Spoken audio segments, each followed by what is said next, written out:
Hi students, today we are going to discuss class 9 chapter 8 quadrilaterals exercise 8.1 question number 2. Our question is, if the diagonals of a parallelogram are equal, then show that it's a rectangle. We know that a parallelogram means its opposite sides are equal and parallel. Similarly, rectangle also opposite sides are equal and parallel. But what is the difference between parallelogram and rectangle? Parallelogram means opposite angles are equal. But in the case of a rectangle, all the angles are equal and it should be 90 degree. So we need to prove these two things. All the angles are equal and the second part is the angle must be 90 degree.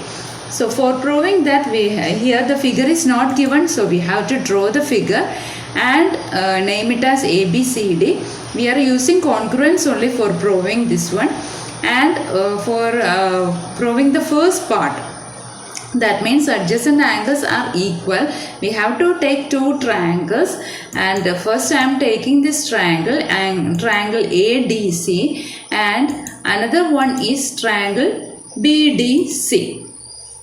Here we know that opposite sides are equal.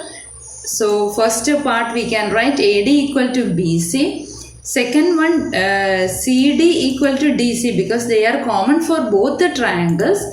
And the third one, it is given in the question, the diagonals are equal. It is also given in the question, so we can use these three. So by SSS congruence, we can say that these two triangles, that means triangle ADC and triangle BCD are congruent.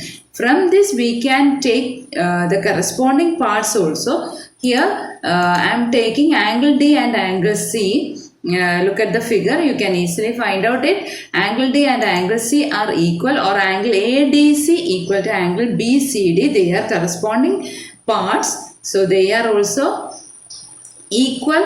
And from this we can understand that the adjacent angles are equal in a rectangle. So similarly we can prove that all angles are equal. So for first part is over, but second part is we need to prove that the measure of the angle is 90 degree. And we know that in a parallelogram, sum of the adjacent angles should be 180. These angle D and angle C are adjacent angles. So sum of these two angles should be 180 degree.